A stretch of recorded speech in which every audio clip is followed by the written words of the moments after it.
I'm risking X and my reward is X. Does it balance out? No. Revisit, and that's where it comes from. But my thing is that, look, if you come and fight me and you believe you're good enough to beat me and you do beat me, you hold the keys to the universe. So don't think of it on day one. Think of it long-term strategy. Don't worry about now. You know, secure your fight. Believe you can beat me. Do what you have to do to kind of get in a position to win. Train hard. This is Kurt DeVille with Kind of Punch Boxing News, and I'm in the middle of watching the detailed Anthony Joshua interview with IFL TV, which is a huge British network, okay? And it's basically 25 minutes of him just breaking down everything that happened from this year to last year regarding the negotiations with Wilder, you know, Tyson Fury, the desire to fight who, what, you know, what his demands are, what his goals are, you know, and it's good because he pretty much breaks down everything, you know, and then actually what I was just listening to was Anthony Joshua, you know, basically tell Wilder, like, hey, if you believe you can beat me, you're worried more about dollar figures at your particular platform now. Whereas you should worry, if you believe you can beat me, secure the fight, make the fight happen, train hard, beat me, then you have the keys to the universe because you have all 4 belts. You see what I'm saying? And that's absolutely right. That's what I've been saying for the last 6 months. Okay, anybody that follows this channel, I've been saying that, you know, through all this BS and all the talks about the $50 million, and he cleared that up. And, you know, of course, I'll give you the link to that IFL link below. And, you know, it's one of these situations where if Wilder wasn't so caught up in how much money he's going to make, this fight would have been done. Okay. So you're looking at a fighter that's been begging or ducking or whatever you want to call it. You know, that's like 2 different things. Those are 2, you know, a guy can't be ducking, then be begging, right? It doesn't even make any sense, you know, but moving on from that, Anthony Joshua just pretty much told this guy, like, hey, if you can beat me, beat me. Believe in yourself. If you know, and I've been saying that for a long time. You know, he's worried more about, oh man, this is slave wages, this is that, you know, and what has Wilder been doing this whole time? What has he been doing for 10 years? You know, I've watched the All Access. I've bought the fight. I've supported both Fury and Wilder. So it's not about hating on him. It's about really critiquing and, you know, and asking questions that need to be asked. What has Deontay Wilder done for 10 years? You see what I'm saying? Like, what has he done in 10 years to request the money that he thinks he's worth? Because, guys, remember this. He had his first pay-per-view, right? That's his first pay-per-view. His debut. What did he make for his debut? You guys want to know the answer to that? He made 8 or 9 million. 8.5 or $9 million. That's after the splits, guys.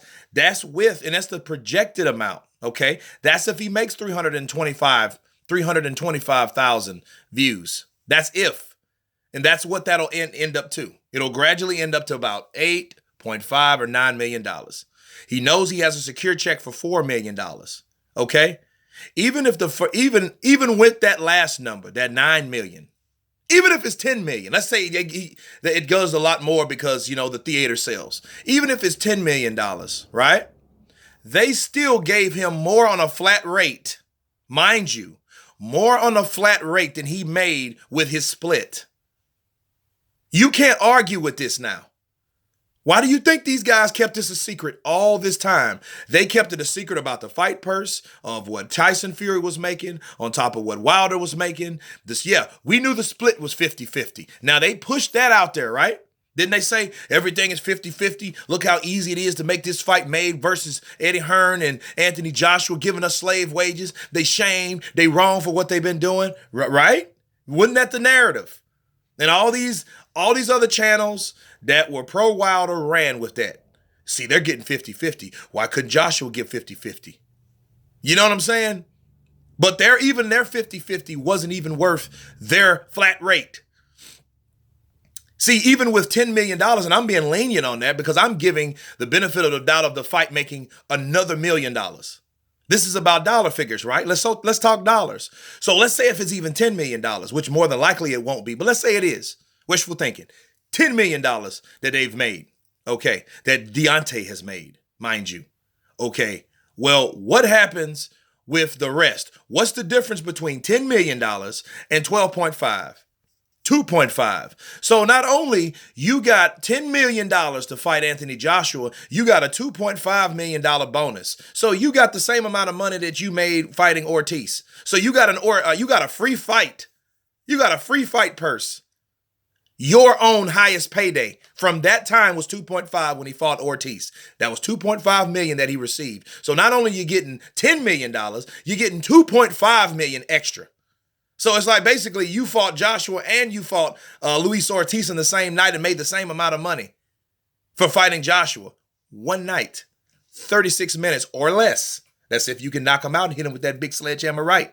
That bionic ass right you got, right? With metal chips and shit in it.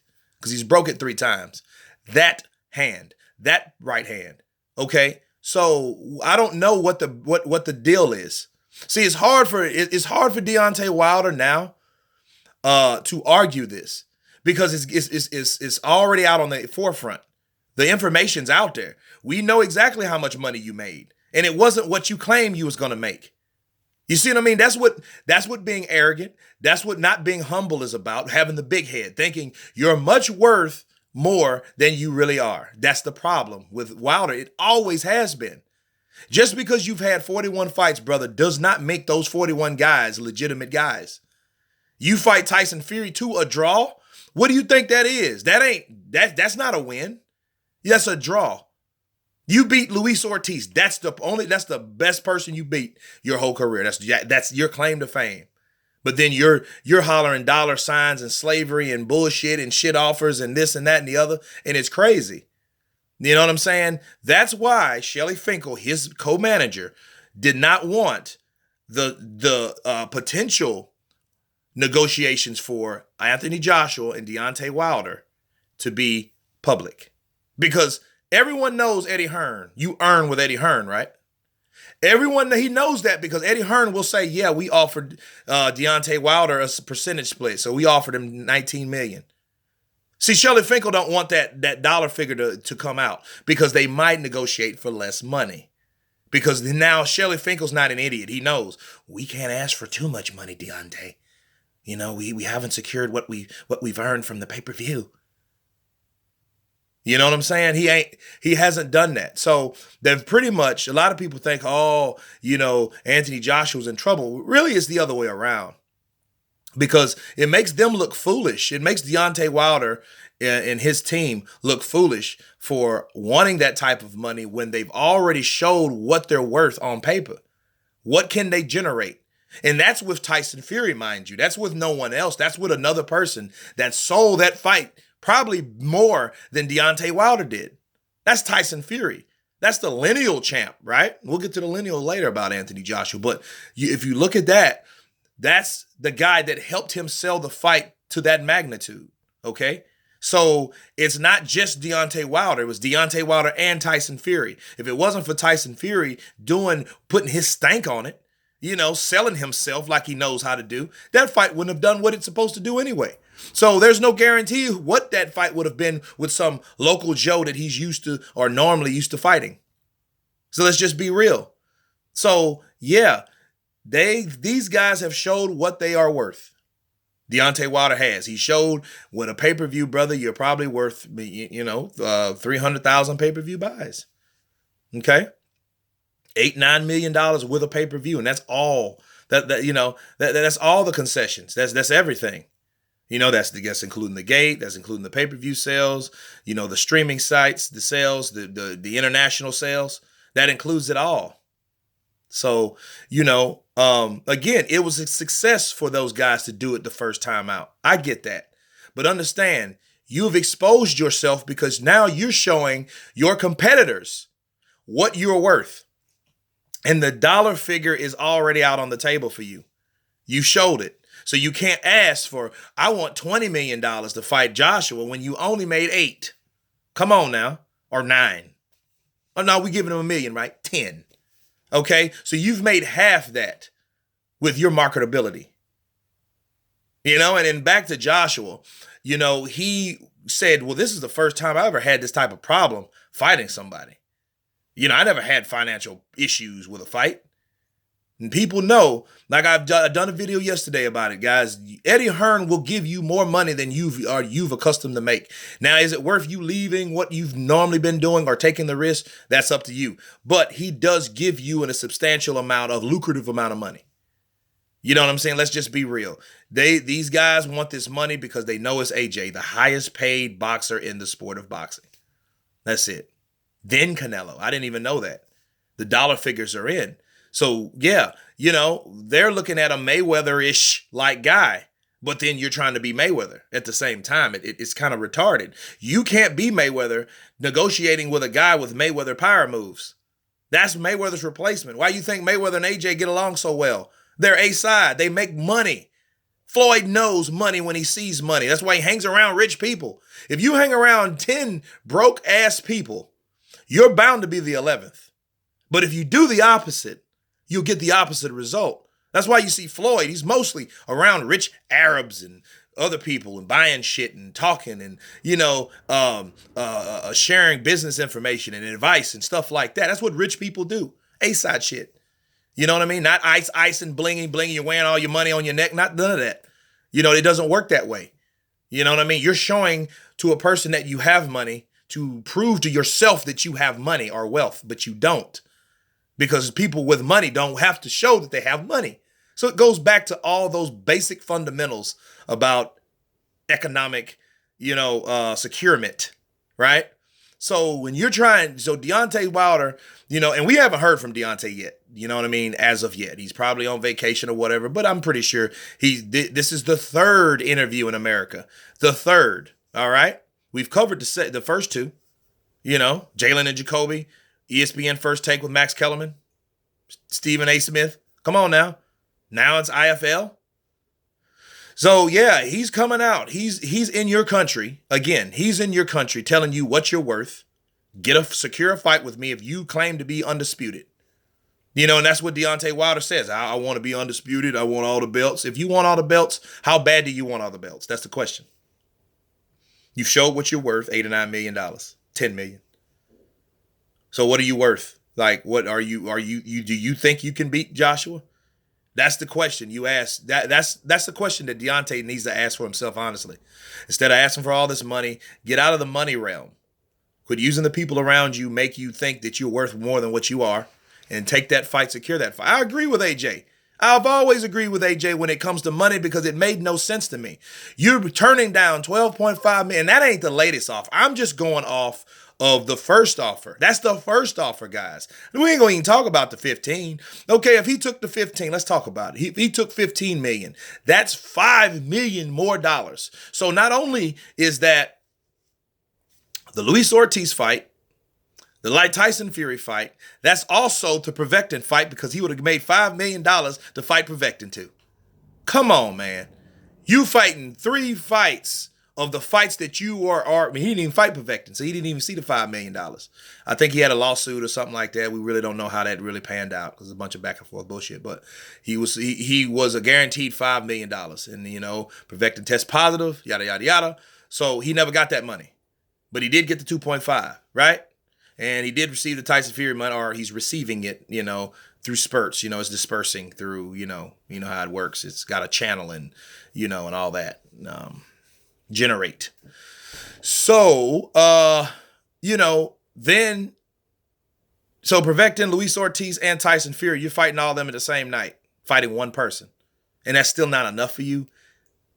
I don't know what else to say to you, Deontay. Like, I don't know what else to tell you guys about this particular fighter.